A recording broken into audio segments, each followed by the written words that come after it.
Ada dua jenis orang yang pegang gambar pasport aku. Yang pertama, orang yang ada authority, macam orang yang kerja immigration, bakal bos aku, abang akak yang kerja dekat kedai gambar. Dan yang kedua, orang yang tersayang. So, korang yang mana?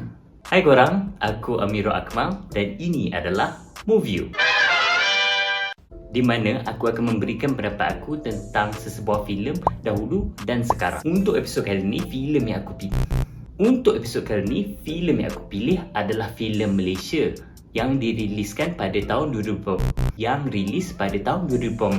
Filem Malaysia pada tahun 2000 yang rilis pada 2018 yang bertajuk Orang Itu.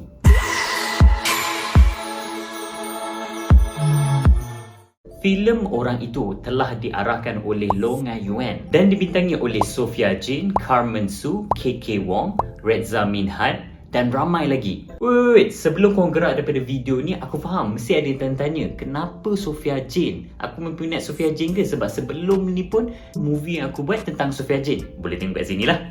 Ya, tapi kebetulan filem yang kali ni aku cari-cari jumpa filem ni dan kebetulan Sophia Jane juga berlakon. So, just layan je lah ya. So, aku pun tengok cerita ni dan aku nak share dengan korang sedikit tentang plot cerita ni. Filem ini berkisahkan tentang Mawar, iaitu seorang wanita tua yang merupakan gelandangan tinggal di Kuala Lumpur. So biasanya dia akan tidur dekat satu restoran Cina ni. Tapi kantoi satu hari owner of that restaurant jumpa dia. Tapi first time okey lah. Second time still nampak dia tidur situ. Owner tu datang tegur dia, kenapa tidur sini? Get out from here.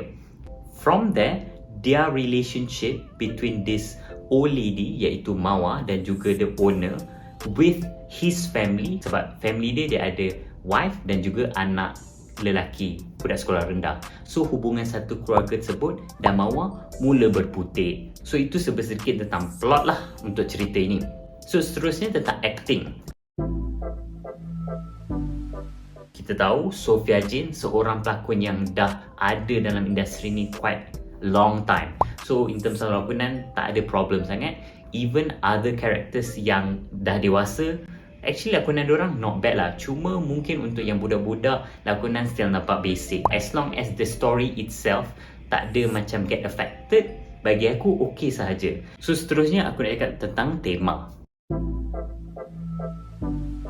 Bagi aku cerita ni when it comes to tema yang paling kita nampak obvious lah adalah prejudice. Tema prejudice ni kita nampak throughout the whole movie. Contohnya yang pertama, Mawar dia kerja dekat satu kedai gambar ni. Something happen dan dia ada pendapat negatif ataupun prejudice terhadap Mawar sampai dia memberhentikan Mawar.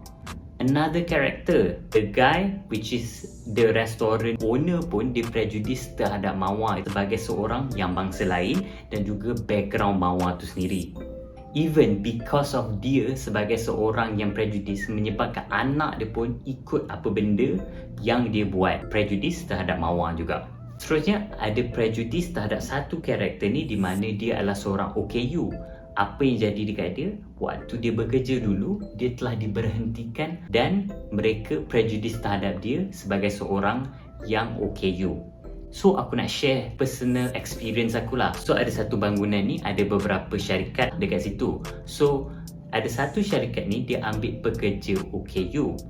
Kawan aku pernah cakap yang orang OKU tersebut dia macam quite sombong apabila kita offer nak tolong, dia macam decline dan sebagainya, kadang-kadang secara rude. Bagi aku, kenapa dia bertindak sedemikian bukanlah dia sebenarnya benci kat kita ataupun pertolongan kita tu dia tak appreciate, tapi more on dia rasa kita macam disrespectful. Kenapa aku cakap macam tu?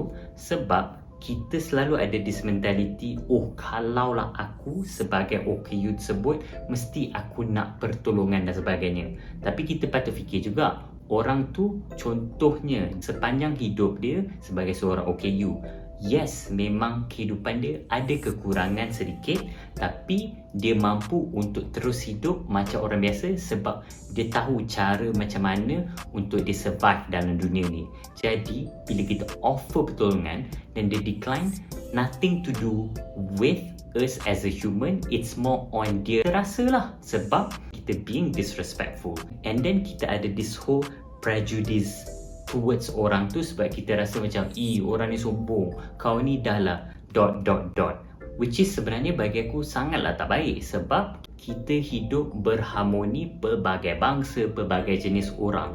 Cara yang baik adalah untuk kita approach orang secara mindful. Kita respect orang, kita jangan stereotype dan sebagainya. Dan of course, bila kita stereotype, kita ada benda negatif, kita akan terus jadi seorang yang prejudice. Dan benda tu tak baik Sebelum aku teruskan, kalau korang ada nak komen apa-apa, jangan lupalah untuk letak korang punya input dekat comment section dekat bawah. Dan jangan lupa, if able, don't forget to subscribe untuk channel aku, like video ni, tengok banyak kali, share banyak-banyak orang untuk make sure video aku lebih ramai orang tahu. Terima kasih awal-awal Seterusnya aku nak cakap a few elements yang ada dalam cerita ni. Yang pertama adalah dari segi ego. Macam aku bagi tahu, watak bapak tu adalah seorang yang prejudice kan. Tapi sepanjang cerita tu pun dia adalah seorang yang ego. Means dia maintain dengan dia punya pendapat tentang seseorang dan dia menyebabkan banyak konflik yang berlaku dalam cerita tersebut.